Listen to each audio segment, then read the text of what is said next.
Muy buenas tardes a todas y todos. El Gobierno del Estado de Yucatán agradece su asistencia y participación y como parte del programa Sin Violencia en Contingencia, traemos para ustedes esta plática titulada Previniendo la violencia en el ámbito escolar. Mi nombre es Elizabeth Medina, soy psicóloga y estaré dirigiendo esta plática. Durante la plática pueden escribir sus comentarios y preguntas en el chat y al final los vamos a retomar junto con el maestro Julio Vega, quien también es psicólogo y es nuestro invitado especialista del día de hoy. Así que les invitamos a escribir sus comentarios y pues vamos a dar inicio. Les damos la más cordial bienvenida.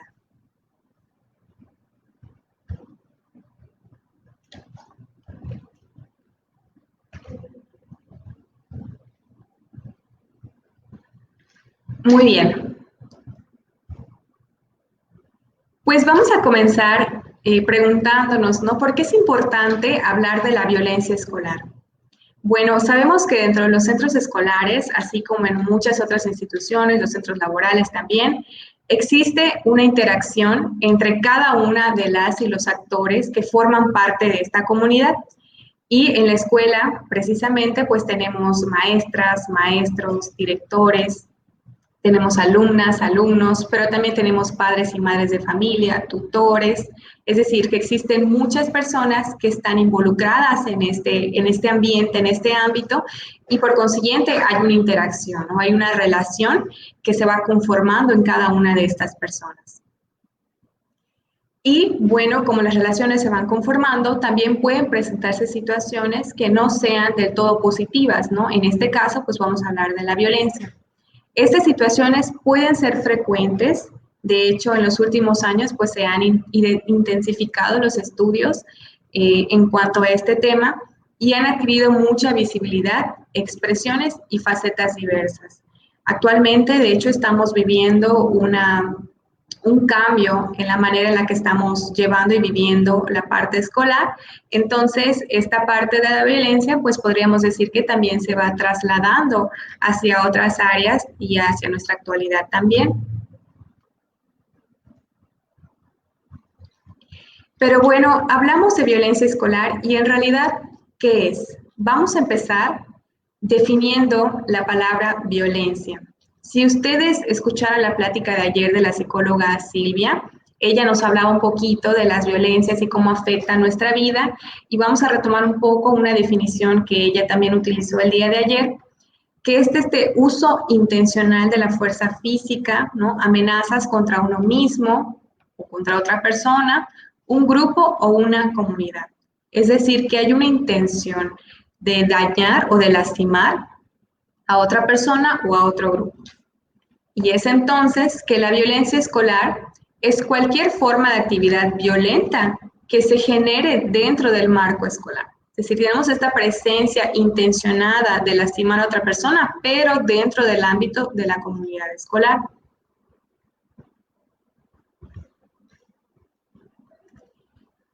Y alargando un poquito más nuestra definición, ¿no? Es toda acción o situación que sucede dentro de los límites del establecimiento escolar o en una relación que se genera dentro de la escuela, pero que atenta contra la integridad física, moral, psicológica o social de algún miembro de la comunidad escolar. Y esto es importante porque no solamente se puede dar entre estudiantes, se puede dar entre los diversos miembros de la comunidad escolar. Y el impacto puede causar dolor o lesiones físicas y psicológicas a las personas que actúan en este ámbito y también dañar objetos que se encuentran en este ámbito, afectando la convivencia de los centros escolares. Es decir, que no solamente se va a manifestar de una manera física entre persona y persona, también involucra los objetos, mobiliario o parte de lo que es las instalaciones de una escuela.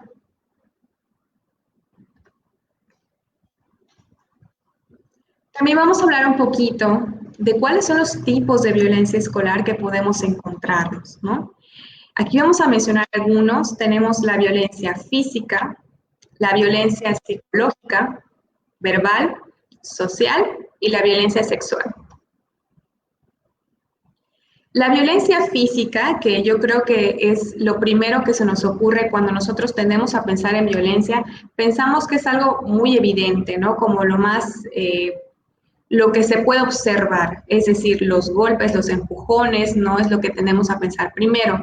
Y tenemos que este tipo de violencia es cualquier acción no accidental, o sea, con una intención, que genere un daño físico a la persona afectada o alguna propiedad suya.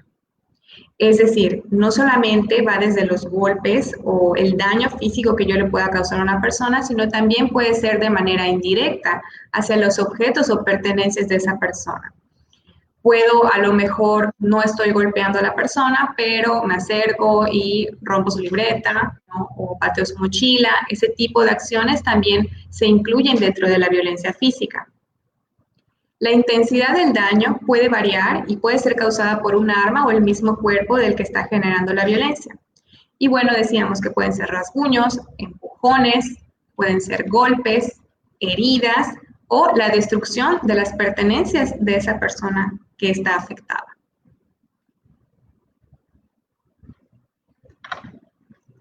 También tenemos la violencia de tipo psicológico, que es cualquier acto u omisión que dañe la integridad o el autoestima de una persona.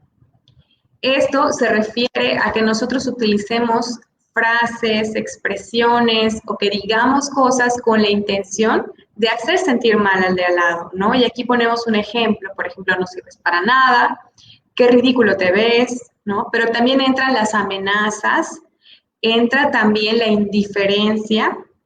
No solamente ejerzo violencia psicológica con lo que yo estoy diciendo, no necesito usar insultos, a lo mejor no necesito levantar la voz, pero lo que estoy diciendo o estoy haciendo afecta y daña a la otra persona. Estoy haciendo sentir menos, le estoy demeritando y al mismo tiempo también puedo ser indiferente, ¿no? La indiferencia es una expresión que a veces pasa desapercibida, es que no le dije nada o es que no le estoy haciendo nada, pero lo estamos haciendo de lado o lo estamos ignorando, ¿no? O estamos siendo indiferentes ante su sentir y pensar. Esto también entra dentro de esta violencia. Tenemos la violencia verbal, que también es de las más comunes, y se presenta cuando se dirigen ofensas de manera verbal hacia una persona, todo con la finalidad de hacerla sentir mal, ¿no? Y esta puede ser más evidente con los insultos, gritos, apodos, ¿no? Y los apodos pueden ser algo muy controversial, puede ser que nosotros estemos refiriéndonos a alguien con cariño, ¿no? Es que es el apodo de cariño que le tengo. Pero aquí hay que tener cuidado. Si a la otra persona no le gusta, se siente mal, se siente agredida por ese apodo que tú le estás poniendo, no importa que tu intención no haya sido lastimarla, si a esa persona le afecta y se siente lastimado, hay que tomarlo en cuenta y no decirle más eso. Entonces, los apodos son importantes y es importante tener mucho cuidado con lo que estamos proyectando con ellos. Tenemos la violencia de tipo social y esta implica que hagamos o tengamos un rechazo hacia una persona, hacerla de lado, excluirla de algún grupo o impedir que hable o que exprese su opinión, ¿no? Aquí podemos pensar también en el ejemplo de la famosa ley de hielo, cuando le retiramos la palabra a una persona porque o estamos molestos con ella o no queremos hablar con ella, entonces le retiramos la palabra, pero además le decimos a las demás personas o a nuestros otros compañeros que tampoco le hablen, que tampoco le dirijan la palabra. Entonces, aquí ya estamos haciendo una exclusión. Estamos incluso involucrando a otras personas para que hagan sentir mal a esta otra persona y le dejen de hablar. Entonces, la violencia social es muy poderosa igual, involucra a más personas que solo el agresor y también tiene la intención de hacer sentir menos a la persona a la que va dirigida. Y finalmente tenemos la violencia de tipo sexual, que es un daño ejercido a otra persona a través de prácticas o insinuaciones sexuales sin permiso y sin consentimiento. Pueden ser solo palabras e incluso puede llegar a un contacto físico sin una autorización. Las insinuaciones, los piropos, que a veces pensamos que son una cosa muy inocente y en realidad tienen todo un trasfondo, ¿no? El acoso sexual o tocamiento sin el permiso de la persona, esto entra dentro de este tipo de violencia.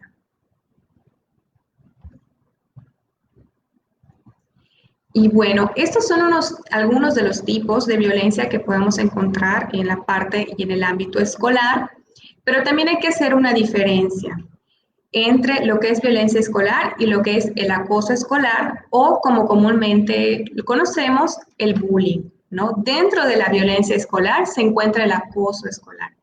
El acoso escolar es una conducta de persecución y agresión física y psicológica que realiza un alumno sobre otro con un desequilibrio de poder y de manera reiterada. Es decir, que para que se pueda decir que es acoso escolar, la situación tiene que ser reiterada, tiene que pasar de manera frecuente, tiene que ser sobre la misma persona, un alumno y otro alumno, por ejemplo, que estén discutiendo o uno que siempre esté molestando al otro, pero esto es de manera seguida y de manera reiterada y con la intención de hacer daño. Esa es la diferencia. Y además, el acoso escolar solamente se da entre pares, es decir, que solamente se da entre alumno y alumna y alumno, entre dos alumnas, entre dos alumnos, solamente se va a dar entre ellos. Muchas veces nosotros utilizamos el término bullying para otras cuestiones de la vida, ¿verdad? Por ejemplo, me hacen bullying en el trabajo o me hacen bullying en la familia. Esos son otros tipos de violencia, pero el bullying se centra en la parte y en el ámbito escolar. Y en una situación de bullying, ¿quiénes son los que participan?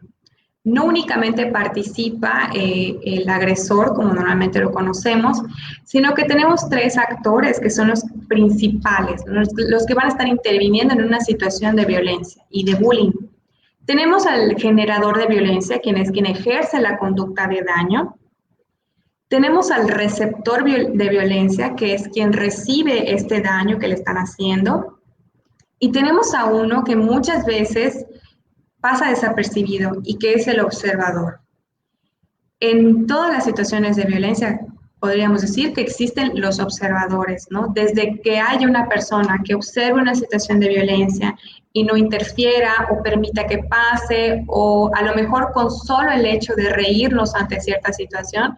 Si yo estoy viendo que fulanito le habla a fulanita y le dice un apodo y a ella no le gusta, pero yo me río de esa acción, es que yo no lo estoy diciendo, él lo está diciendo, pero yo estoy de alguna manera alentando esta situación, o incluso solamente estoy como observador, pero estoy viendo que la otra persona está en una evidente desventaja e incomodidad. Soy parte de esa situación. Soy un observador, puedo ser un observador activo o un observador pasivo, pero finalmente estoy involucrado en esta situación.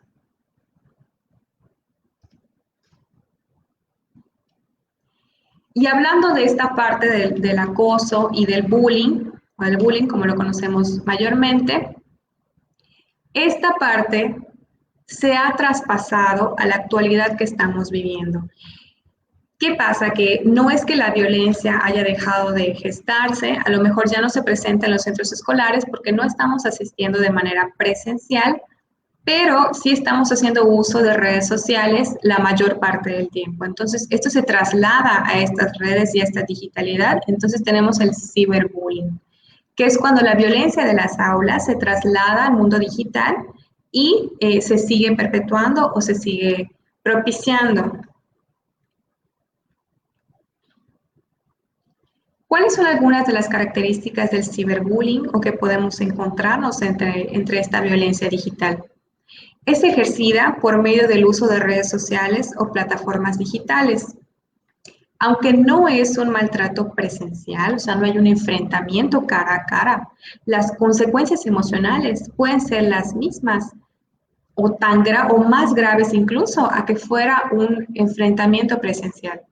Es decir, que pueden haber consecuencias como ansiedad entre el que está recibiendo la violencia, aislamiento, y hablando de trastornos ya más severos, podríamos hablar incluso de una fobia escolar. Entonces, no hay que demeritarlo, tiene su importancia, no porque pase dentro de las redes deja de ser igual de importante o puede afectar tanto.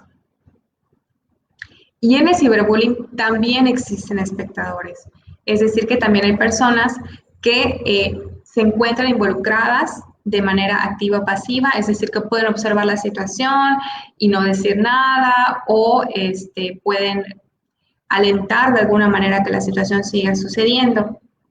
Por todo esto, como es una violencia que se genera entre las redes sociales, puede ser muy difícil de detectar.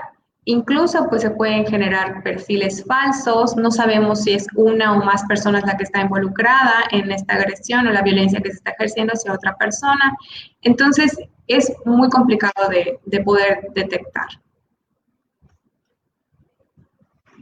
Podemos poner algunos ejemplos de ciberbullying, que es enviar mensajes instantáneos o en un chat para herir a una persona, publicar fotos o videos en redes sociales sin el consentimiento de la persona o con la finalidad de hacerla sentir mal, crear rumores, ¿no? Estos chismes que a veces se dan en línea, que puede pasar tan rápido, ¿no?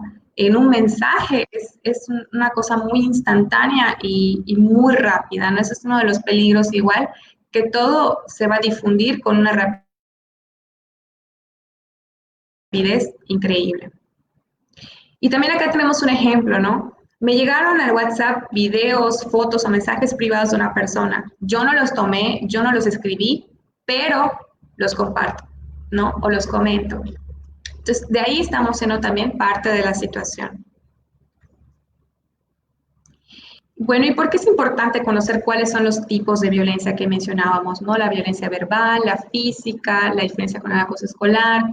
Es importante porque muchas veces estos tipos de violencia se normalizan.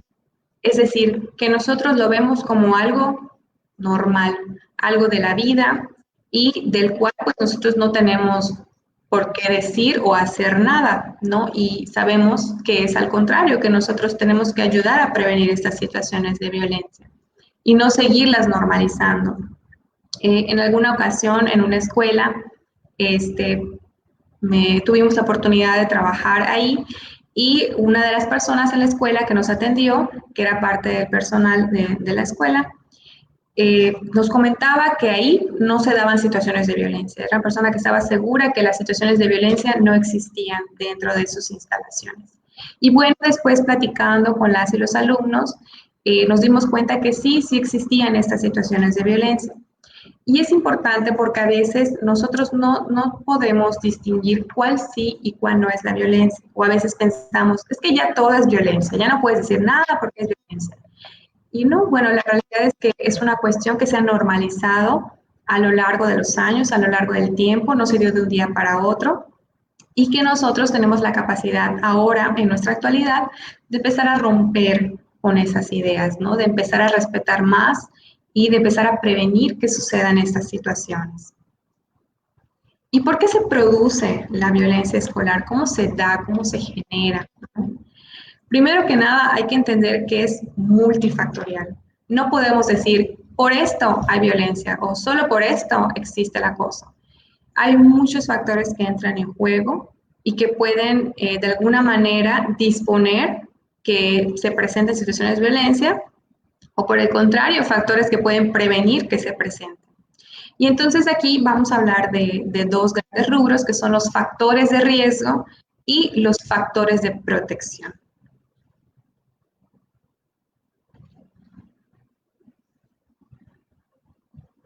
Bien, tenemos que entre los factores de riesgo nos vamos a encontrar los factores individuales, que es una baja capacidad de resolver conflictos. A lo mejor yo como alumna o alumno no sé, no conozco otras maneras de resolver problemas o conflictos a los que yo me enfrente, entonces mi manera de resolverlos a lo mejor es una manera muy directa o incluso puedo lastimar a una persona o puedo evitar el problema con tal de no es que no me gustan los problemas y no me gusta meterme con nadie, pero es una manera de evitar y no enfrentar ese conflicto que estamos teniendo. Entonces, a lo mejor no conocemos las suficientes estrategias para enfrentar esos problemas a los que nos estemos viendo día a día. También pueden ser actitudes o conductas de riesgo, es decir, aquí ya hablamos del uso y abuso del alcohol, del uso de drogas o sustancias y a veces el pandillerismo o vandalismo pueden ser un factor de riesgo para que se presenten estas situaciones de violencia. En el ámbito familiar, tenemos que puede existir una baja cohesión familiar, es decir, que en la familia no exista una unión o un acercamiento entre los miembros, una desintegración familiar. Y con desintegración nos referimos a que los miembros no tengan una buena comunicación o una buena relación. Puede haber estrés e incluso en situaciones mucho más graves, una vivencia de maltrato.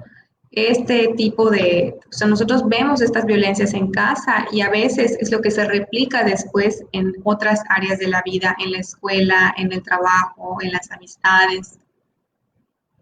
También en los grupos de pares, un factor de riesgo puede ser estar involucrados en actividades riesgosas, como mencionábamos antes, ¿no? Como el consumo de drogas o actividades que sean transgresoras, que lastimen o hieran, y el pertenecer a una pandilla o el vandalismo. Y un factor de riesgo de tipo comunitario podría ser un bajo apoyo comunitario o que en mi vecindario haya un alto índice delictivo, ¿no?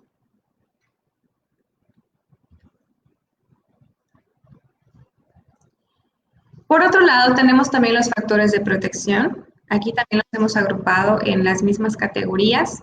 Y en la parte individual podemos hablar de la capacidad de relacionarse socialmente con otras personas y además saber resolver los problemas de la vida diaria y resolverlos de la manera más adecuada que nos puedan generar soluciones buenas, ¿no? Y correctas. También tenemos la resiliencia, que es esta capacidad de sobrellevar las adversidades que vayamos enfrentándonos a la vida, tener una muy buena autoestima y también tener expectativas y una visión optimista del futuro, ¿no? Podríamos hablar de los planes de vida, los proyectos de vida que a veces se nos va mostrando como alumnas y alumnos. Se nos van diciendo qué es lo que tú esperas, ¿no? Cómo ir formando, trazando qué es lo que nosotros queremos lograr en un futuro. También en lo familiar, el tener buenas relaciones con las madres, padres o tutores, quien esté a cargo de las hijas e hijos. Tener un sentido de pertenencia en la familia, saber que nosotros somos importantes en donde nos estamos desenvolviendo y tener la presencia de adultos protectores y amorosos. Dentro de los grupos de pares, también es importante tener una muy buena relación con los compañeros, tener una interrelación con grupos positivos iguales en diversas actividades. Es decir, que como niños, niñas y adolescentes sabemos que podemos desarrollarnos en actividades externas solamente a la escuela, por ejemplo, en el deporte, en alguna actividad artística, alguna actividad científica. Estos tipos de relaciones van a ser un factor de protección para nosotros. Y en la parte comunitaria, una participación en las actividades sociales de la comunidad. A veces hemos visto que en las comunidades, ¿no? Los vecinos apoyan entre sí, se organizan para realizar alguna actividad en pro de la comunidad, ¿no? Para hacer limpieza o para hacer construcción de algo. Este tipo de actividades van a promover que no se presenten situaciones de violencia.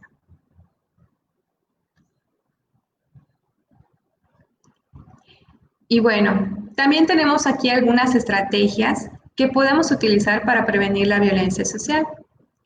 Sabemos que tenemos que fortalecer los principios básicos de la cultura de la legalidad y los derechos humanos, desarrollar habilidades sociales y emocionales, hablar de la importancia de la disciplina positiva en el aula y con la familia también, y en general, pues implementar acciones, proyectos que ayuden a mejorar la convivencia dentro de la escuela. Vamos a hablar un poquito de cada una de estas estrategias y primero tenemos desarrollar las habilidades sociales y emocionales. Y es decir, nosotros hablábamos un poquito de esto, ¿no? De cómo enfrentar esos problemas de la vida diaria, cómo hacerle frente a los retos que nosotros tengamos, pero de una manera acertada.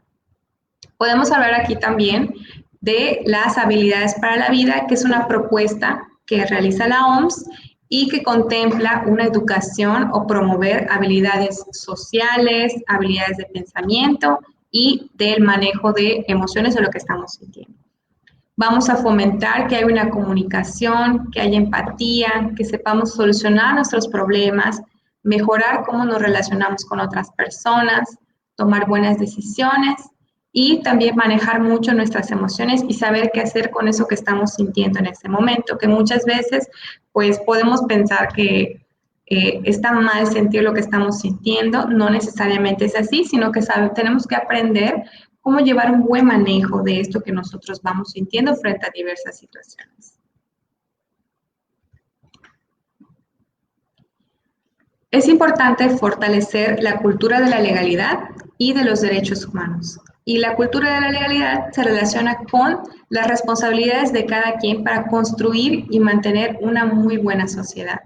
No ser individualistas, el entender que nosotros como sociedad funcionamos en conjunto y que podemos apoyarnos a otras personas para lograr cosas buenas. Nuestra responsabilidad, ¿qué es lo que me toca a mí como ciudadano realizar para que yo pueda promover una muy buena cultura y que mi sociedad sea buena?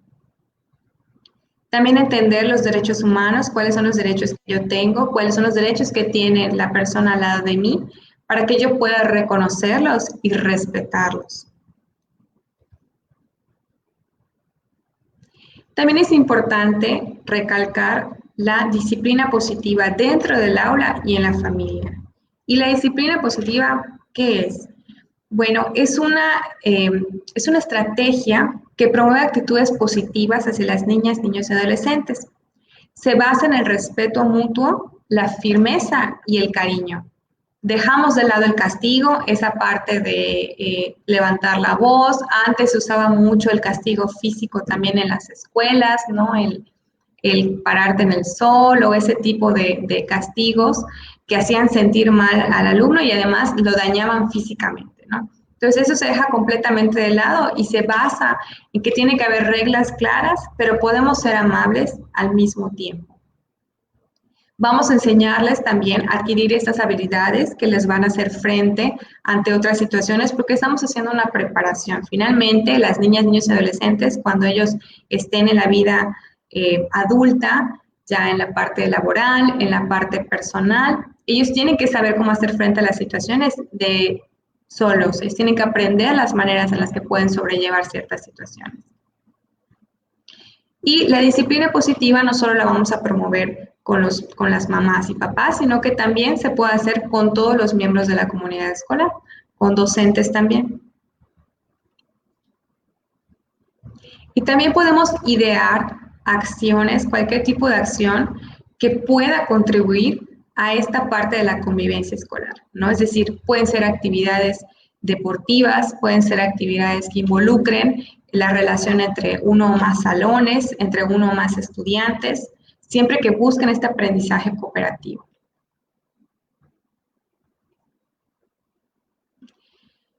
Por la situación que estamos viviendo actualmente, puede ser un poco complicado que nosotros pongamos en práctica algunas de esas estrategias porque no estamos en un ambiente físico. Pero ¿qué es lo que sí podemos hacer ahora en nuestra actualidad, lo que estamos viviendo? Tenemos que entender que siempre vamos a utilizar la educación a nuestro favor. Y también podemos utilizar las nuevas tecnologías de una manera positiva, no necesariamente son algo malo, sino que nos pueden traer muchas ventajas también. ¿Qué puedo hacer yo como alumna o alumno en mi actualidad? ¿No? Estas recomendaciones van más centradas a las alumnas y alumnos. ¿Qué puedo hacer para yo ayudar a contribuir que el ambiente dentro de mi salón, dentro de mis clases o en mi escuela en general sea un ambiente bueno? Primero, como estamos manejando redes sociales, estamos manejando otras plataformas, tenemos que tener mucho cuidado con lo que subimos y lo que decimos, pensar una y dos veces si lo que estamos subiendo va a aportar algo positivo o solamente lo estoy subiendo para lastimar a otra persona. Si tenemos algún problema o alguna situación con la que estemos incómodos, es importante comentarlo con alguien de confianza. Y si vemos o detectamos alguna situación de violencia, acuérdense que podemos ser observadores sin darnos cuenta. Es importante no repetir esos comportamientos y también reportarlo a la persona a quien se le pueda hacer llegar este reporte, ¿no? Si es a un maestro, si es a un padre o madre. También es importante que nosotros conozcamos que dentro de las redes sociales hay mecanismos para reportar situaciones que nosotros veamos. Si estamos viendo un video que evidentemente tiene un contenido violento, lo podemos reportar.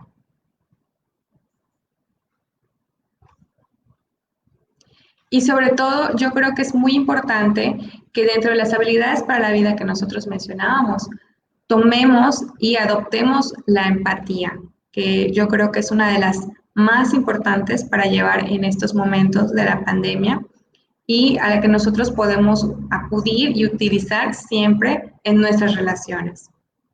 ¿Qué es la empatía? Vamos a hablar muy brevemente de esto. Y es una capacidad para entender o tratar de entender otras perspectivas y sentimientos diferentes a los míos. Yo estoy sintiendo algo y la otra persona está sintiendo otra cosa. Yo no entiendo por qué ella está triste. Para mí lo que le pasó pues no es lo suficientemente triste. Pero precisamente la empatía se trata de intentar comprender lo que esa persona está viviendo y está pasando. Y si ustedes pueden hacer una pequeña introspección, un pequeño análisis de cómo están llevando las situaciones de las clases en línea en la actualidad, realmente nos hemos tomado el tiempo para tratar de entender lo que pasa al otro lado de la pantalla. Supongamos que yo como alumna o alumno me desespero muy rápido ante situaciones con el maestro o maestra, ¿no?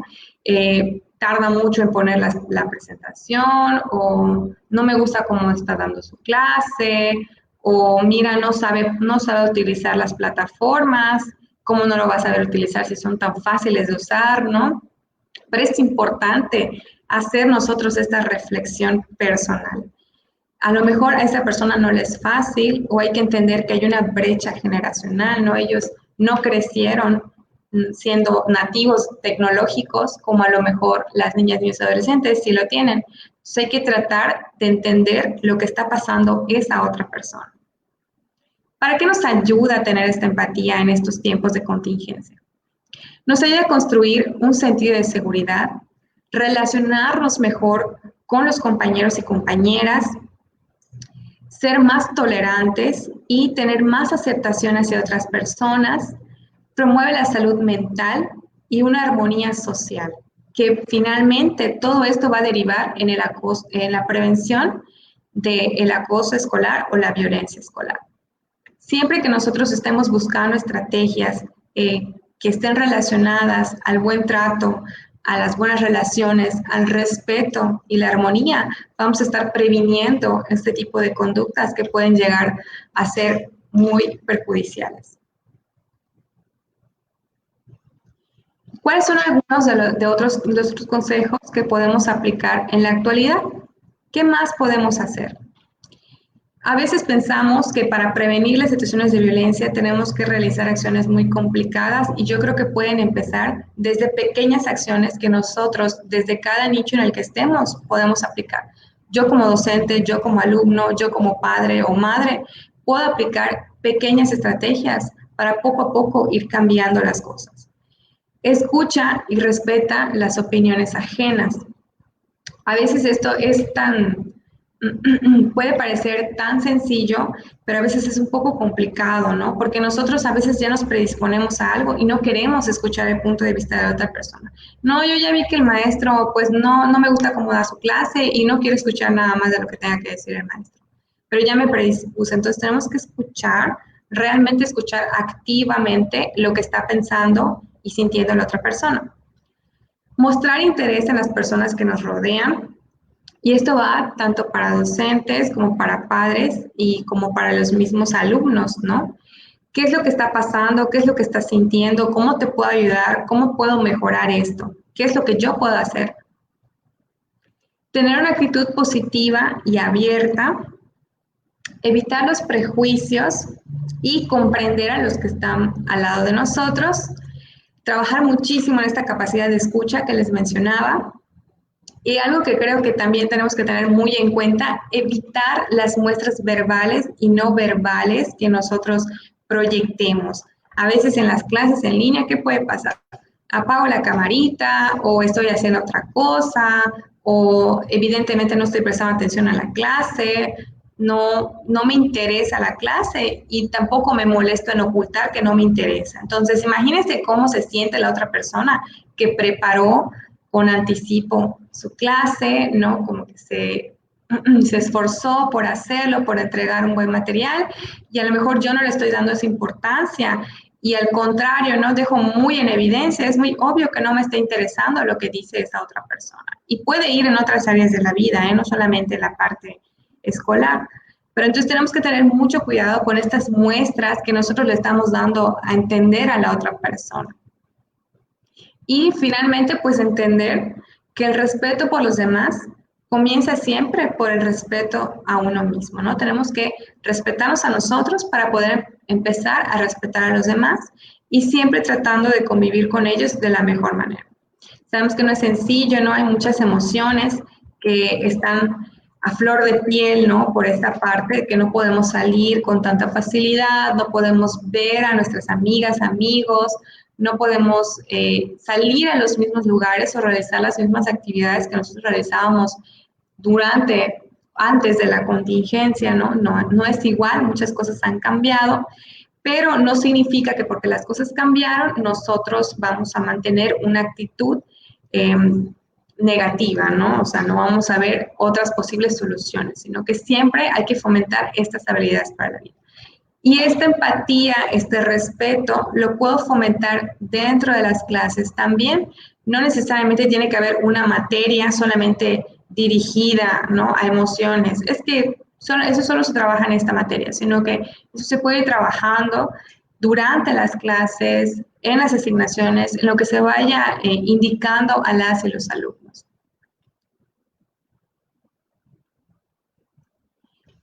Y bueno, eso sería todo por mi parte.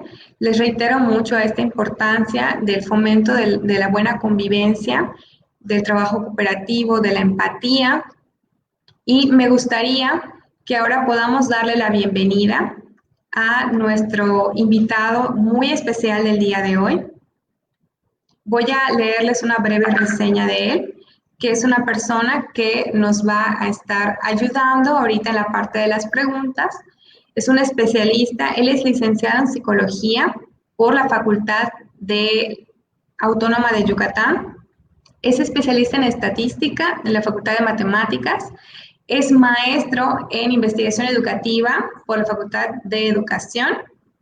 Y actualmente él está estudiando un doctorado en psicología de la educación, por la Universidad del País Vasco.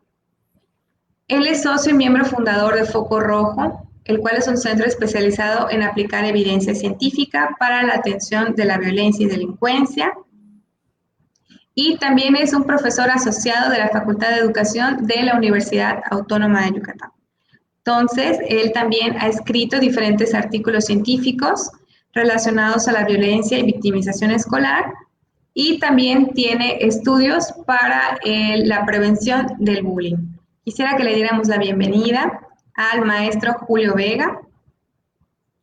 Muchas gracias. Hola, Eli, muchas gracias.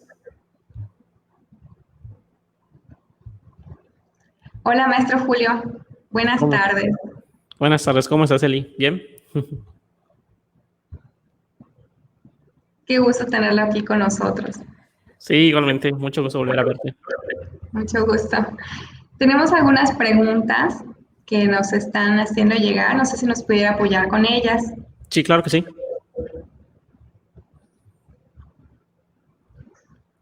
Bien, nos preguntan, cuando mi hijo es acosado por grupos de WhatsApp, ¿qué sería lo primero que debo hacer? Ok. Es una situación complicada, ¿no? Porque definitivamente a nivel legal no está tan extendida. ¿Cuál es la cuestión que pudiésemos hacer como padres, ¿no? Que pudiésemos estar interesados o como docentes? Pero hay protocolos, ¿no? O sea, dependiendo del nivel educativo en el que se encuentre tu hijo, primaria, secundaria, bachillerato, universidad, cada centro escolar generalmente tiene un protocolo para atender esos tipos de casos, ¿no? Que generalmente involucra, primeramente, darle aviso a las autoridades. Esto es importante porque, y es importante que la autoridad escolar, que tú como madre o padre de familia, te cerciores de que esta notificación quiere registrada, ¿no? Que no sea nada más una notificación que se lo dije y allá se acabó, sino que de alguna manera hay un registro de que tú lo notificaste, porque dependiendo del protocolo, si hay un número de veces donde si la autoridad escolar no hace nada, se puede proceder a cuestiones un poquito ya más legales de esta parte, ¿no? Pero va a depender mucho del tipo de nivel educativo en el que se encuentre tu hijo. Supongo que es un nivel básico, que es generalmente donde se suele dar con una mayor prevalencia este tipo de casos, y en este caso hay protocolos como, por ejemplo, los del CENTE, la propia SEP tiene sus propios protocolos, y es importante seguir estos protocolos para que se pueda documentar todo este proceso y deslindar las responsabilidades apropiadas. En el caso particular de los grupos de WhatsApp, es importante registrar estas evidencias, ¿ok? Una recomendación que se da, porque evidentemente podemos tomar capturas, pero eso no necesariamente es suficiente, es poner en modo avión el celular, ¿no? Para que se quede la información allá. ¿Por qué? Porque ahora WhatsApp permite borrar mensajes, ¿no? Entonces, si lo borras, la persona ya no va a poder tener como que la evidencia, y la recomendación actual que hacemos es que se ponga en modo avión para que entonces no esté consumiendo ningún dato el celular y no se pueda borrar el mensaje por parte del agresor, y con esto medio de evidencia ya podría ir con institución educativa, ¿no? Para que se genere pues o se ponga en marcha el protocolo correspondiente. Entonces sí es importante toda esta fase de digamos que documentar todas estas pruebas, imágenes, videos, conversaciones, ¿no? De tal manera que pueda tener la autoridad educativa la suficiente información para poder proceder contra aquella persona que pueda resultar responsable.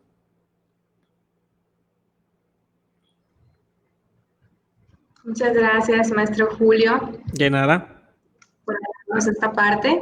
Y también nos preguntan qué estrategias se recomiendan para los docentes en el aula cuando detectamos un caso de bullying entre compañeros. Ok, esa es una pregunta muy interesante, pero también es un poco compleja, ¿ok? Sobre todo porque la dinámica del acoso escolar varía mucho de nivel educativo a nivel educativo y por género también. No es lo mismo el acoso escolar o violencia que manifiestan los hombres que las mujeres, así como tampoco es el mismo que vas a encontrar en primaria que en bachillerato o en nivel superior. Varía mucho, ¿no? Entonces te voy a poner a grandes rasgos dos grandes estrategias dependiendo de, digamos que dividiendo a los alumnos en dos grandes tipos, ¿no? Los de niveles básicos, primaria, secundaria, y de los niveles medio superior a superior. Con los niveles básicos lo que se recomienda es trabajar, es concebir o contemplar el acoso escolar como un fenómeno social, ¿ok? Un error muy frecuente es pensarlo como si fuese un fenómeno de dos personas, ¿no? La persona que genera violencia y la persona que recibe la violencia, ¿ok? Pero en realidad el acoso escolar es un poco más complejo porque también involucra lo que Eli ya comentó como los espectadores, ¿no? Las personas que pueden observar que se den estos actos violentos. Y lo que ha demostrado todas las investigaciones es que cuando los enfoques que involucran a los observadores son más exitosos que los que solo involucran a la víctima y al generador de la violencia. Entonces, por ejemplo, algunos estudios han identificado que existen al menos 4 tipos de espectadores de acoso. Los asistentes, es decir, los que ayudan al agresor, ¿no? Los que dicen, mira, ahí viene la maestra, apúrate, ¿no? Ese sería un asistente. Los reforzadores, los que a lo mejor no lo ayudan, pero con sus risitas, ¿no? Y con sus caras y gestos, como que la persona que genera la violencia, pues dice, ok, pues ellos están contentos con lo que yo estoy haciendo. Están también los que son ajenos al acoso, los que definitivamente no se quieren involucrar y lo ignoran, ¿ok? Y un cuarto tipo son los defensores de la víctima, los que ellos sí ven ese tipo de situaciones, sí acusan a profesores, Entonces, lo que se ha demostrado es que cuando tú logras identificar a los defensores de la persona que recibe la violencia e involucrarlos en el proceso de la prevención, suele ser más exitoso que solamente trabajar con la persona que genera violencia y con la que recibe violencia. Entonces, mi recomendación para los niveles básicos es involucrar a los espectadores, ¿no? A envolver, por ejemplo, a los asistentes y reforzadores y ajenos al acoso, tratar de volverlos defensores, y en el caso de los defensores, pues ya fomentarlos a que ante cualquier acto automáticamente vayan con el docente y se lo comenten y avisen y comenten. Es considerado como un proceso complejo porque es un proceso cultural, no es simplemente acotado a la persona que recibe y genera violencia, sino que involucra a todas las personas y todos los actores del centro escolar. En el caso de los niveles educativos superiores es un poco más complejo, porque los tipos de violencia que suceden en estos casos no son tan visibles como en los niveles básicos, donde generalmente son violencias físicas o insultos. En los niveles educativos superiores, como nivel superior o medio superior, el acoso es más sutil. Te invento chismes, te creo rumores, te creo un meme o un sticker en WhatsApp, o te excluyo del grupo de compañeros, ¿no? O como este caso que salió recientemente, ¿no? Invento algo, te hago ir a la escuela y me río de ti a tus espaldas, ¿no? Este tipo de situaciones son más sutiles y son un poco más complejas de identificar para el docente, definitivamente. Ahí hay un gran reto para nosotros como profesores. Lo que se recomienda es que cuando se detecta este tipo de situaciones es abordar un enfoque que se llama el método de la preocupación compartida. Este método, que es muy interesante, que está obteniendo resultados prometedores, es que tú juntas a varios alumnos, entre ellos a los agresores, pero no solo los agresores, sino incluir a otros alumnos y decirles, oye, ¿sabes qué? Es que me preocupa fulanito, ¿no? La persona que está recibiendo la violencia. Lo veo muy decaído, lo veo que está disminuyendo su rendimiento, lo veo muy preocupado, ansioso, ¿no? De tal manera que junto a ellos, como que fomentas esta preocupación que tienen por la persona que recibe la violencia, de tal manera que se fomente entre ellos y se promueva, ¿no? Esta preocupación compartida por la persona y empieza a disminuir un poquito la cuestión de la violencia.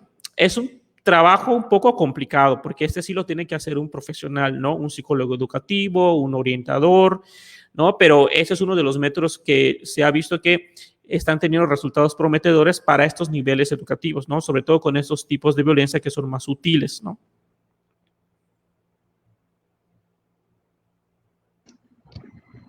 Muchas gracias, maestro Julio, por estas recomendaciones tan puntuales. También nos preguntan, ¿no? ¿Qué se recomienda para que los padres de familia no se sientan agredidos o ofendidos cuando la escuela reporta una situación de bullying hacia un alumno o docente? Ok, esa es una muy buena pregunta. Yo utilizaría más o menos una variación de lo que comenté previamente, ¿no? La técnica que trabajaríamos con personas o con alumnos de nivel medio superior o superior. Es decir, no acercarse al padre con una actitud a lo mejor acusatoria o retadora, sino manejarlo en un discurso de me preocupa fulanito porque siento que está siendo muy agresivo con sus compañeros o porque ha expresado ciertas conductas, ciertas palabras, ¿no? De tal manera que genere ese ambiente de preocupación genuina entre el docente y el padre de familia para poder llegar a una solución conciliadora. Porque si definitivamente hay una situación compleja acá, generalmente los niños o jóvenes que están involucrados en este tipo de situaciones vienen de familias en donde la expresión de la violencia es bastante prevalente. Entonces, a veces los padres no son tan fáciles de convencer, ¿no? O de llegarles, de comentarles que el hijo puede estar teniendo un problema de agresividad, o al revés, siendo también víctima de cualquier tipo de violencia. Entonces, yo creo que una aproximación, ¿no?, similar a la preocupación compartida puede ser fructífera para señalar, ¿no?, que el centro escolar está preocupado tanto por la persona que está recibiendo víctima como por la persona que está recibiendo la agresión como la que lo está generando, de tal manera que nos ayude a identificar a lo mejor un mecanismo, una solución para poder llevar a hacer algo. Así es, maestro Julio, un poco complicado, ¿no?, este tema, pero pero pues de alguna manera se tiene que ir abordando, ¿no? Para darle una solución. Ujú. Y pues tenemos una pregunta más para ir cerrando el tema del día de hoy. ¿Cómo podemos alentar a los compañeros de un grupo a hacer una red de apoyo para aquellos que sufren violencia escolar? Ok. Nuevamente, es que siento que es un fenómeno muy complejo, ¿no? Especialmente porque, ¿qué es lo que haría? Definitivamente, Elizabeth dijo unas cuestiones muy importantísimas para el momento de la prevención, ¿no? Que puede parecer trilladas, ¿no? Porque muchas veces lo vamos a leer en varios medios, en varias investigaciones, en varios lugares, que es el fomentar pues una perspectiva, ¿no? De derechos humanos, de pues no normalizar la violencia, de fomentar la empatía, y eso es correcto, ¿no? Desde este punto de vista, pero creo que en la discusión especializada a veces nos quedamos un poquito cortos con estos términos, y yo prefiero un término que en el estudio del bullying utilizamos mucho, que aborda todos esos elementos, que se le llama la desconexión moral, ¿ok? La desconexión moral es un fenómeno que ocurre en las personas que tienen ciertos pensamientos, ¿no? Que justifican los actos violentos. Hay de diferentes tipos, ¿no? Como puede ser la justificación moral, es decir, pues agredo y hago violencia, pero lo hago por un bien, ¿no? Como la gente que dice, ok, le pego a mis hijos, pero es para que no se vuelvan bandidos cuando sean más grandes, ¿no? Esa es una especie de justificación moral, estás justificando los actos de violencia que estás cometiendo. El uso de eufemismos, ¿no? Por ejemplo, que digan en los noticieros o en los periódicos un crimen pasional en vez de decir que fue un feminicidio, ¿no? Eso es un eufemismo, por ejemplo. También está el desplazamiento de la responsabilidad, ¿no? Es decir, es que no fue su culpa, tiene un problema de salud mental, ¿no? Entonces, ya estás desplazando la responsabilidad de la persona que genera violencia a su estatus mental, ¿no? También está otro, por ejemplo, el minimizar las consecuencias. Es, sí le hicimos mal, pero en realidad no le fue tan mal, ¿no? O sea, está bien, solamente fue una broma. O la deshumanización, o sea, se lo merecía, ¿no? Se lo merecía porque es un criminal, se lo merecía porque es malo con todos, ¿no? Entonces, estos pequeños discursos que de alguna manera las personas tenemos en nuestras mentes y que no lo hacemos muchas veces de manera consciente, normalizan la violencia. Entonces, lo que se ha visto es que trabajar con estas redes de apoyo es muy importante, trabajar estos mecanismos de desconexión moral, ¿sale? Es decir, cuando tú veas que un compañero o una niña o un niño está utilizando un proceso de minimización de las consecuencias, ¿no? Es que sí, maestros, sí lo agredí, pero no es para tanto, no le pasó nada, ¿no?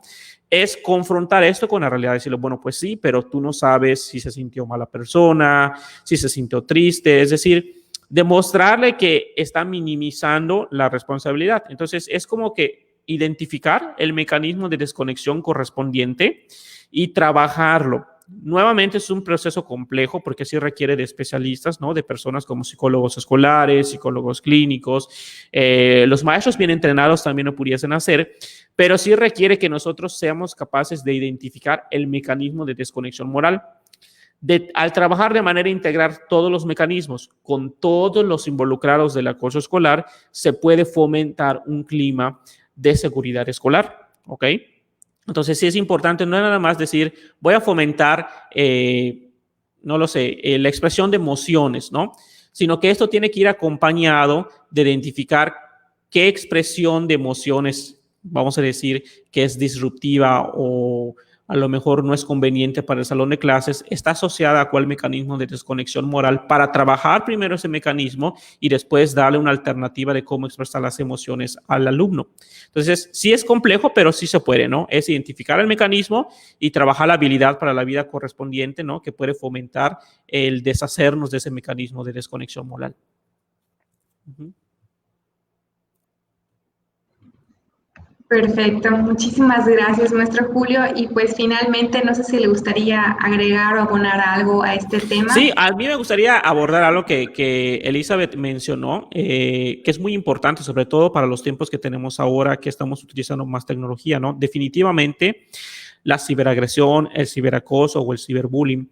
Es un fenómeno que tenemos que tener especialmente cuidado, porque si bien está muy relacionado con el acoso escolar, y de hecho los especialistas decimos que si hay acoso en redes, es posible que haya acoso cara a cara. Entonces también es un foco rojo que hay que prestar atención. Pero la cuestión de las redes sociales es especialmente importante porque, a diferencia del acoso que ocurre en el centro escolar, donde hay claramente una víctima y donde hay claramente una persona que está generando la violencia, como mencionaba Elizabeth, en el ciberbullying no, puede ser anónimo, ¿sí? Y otro problema que hay con el ciberbullying es que la reiteración de la violencia puede ser infinita. O sea, te generan un meme y la gente lo comparte y lo comparte y lo comparte y puede ser que nunca acabe, ¿no? Y lo mismo con la audiencia. La audiencia en el acoso escolar se circunscribe al salón de clase o a las personas que estén en el centro escolar en el momento y en el lugar donde suceda. En el acoso escolar a través de los medios, no. La audiencia potencialmente es infinita. Le puede llegar el video, el meme a cualquier persona. Entonces, sí hay que tener mucho cuidado con el uso de las redes sociales, ¿no? Y acá hay un concepto muy bonito que mis compañeros de la Facultad de Educación hacen toda una serie de investigaciones al respecto, que a mí me encanta este término, que se llama alfabetización digital, ¿no? A veces pensamos en alfabetización digital como que yo sepa utilizar la computadora, utilizar las aplicaciones o los programas de cómputo. Pero en realidad la alfabetización digital es un concepto más complejo. También incluye algunas cuestiones de actitudes y valores hacia el uso de la tecnología. Uno de ellos es lo que se conoce como la ciudadanía digital, es decir, utilizar de manera responsable, moral y éticamente hablando, todos estos sistemas, aplicaciones, redes sociales.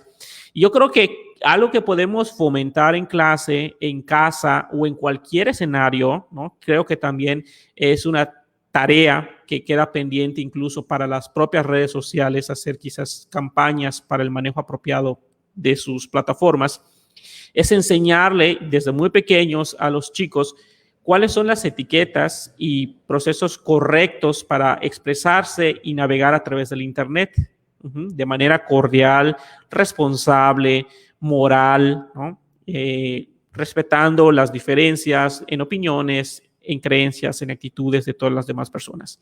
Entonces, yo creo que sí es muy importante, sobre todo en esos tiempos de pandemia, fomentar la ciudadanía digital, un uso responsable de las redes, ¿no? Y no asumamos que porque los niños nacen sabiendo utilizar a lo mejor una tableta o una computadora o un celular, ya saben cuáles son las etiquetas de comportamiento en las redes sociales. Hay que enseñárselos, así como les enseñamos los modales para comportarse cuando salimos de casa, ¿no? Cuando vamos a comer, cuando vamos a visitar a una persona desconocida y les enseñamos estos modales, también hay que enseñarles los modales de cómo expresarse y utilizar las redes sociales. Entonces yo creo que esa es una chamba que sí tenemos que estar haciendo, especialmente ahora en tiempos de pandemia. Excelente, maestro Julio. Muchísimas gracias por su gran aportación y pues a poner en práctica algunas de esas estrategias de las que usted nos ha hablado también. Y finalmente, pues agradecerles a todas y todos los que nos están sintonizando por su participación en esta semana para la prevención de la violencia y pues invitarlos a las siguientes actividades. El día de mañana tendremos una plática previniendo la violencia en familia con la psicóloga Abigail a las 5 de la tarde. Y pueden seguirnos en las redes sociales de Centro Estatal de Prevención de Delito para seguir sintonizando más actividades, más pláticas y más conferencias. Muchas gracias nuevamente, maestro Julio, y también gracias a nuestro intérprete Ángel. Que tengan una excelente tarde. Muchas gracias por la invitación.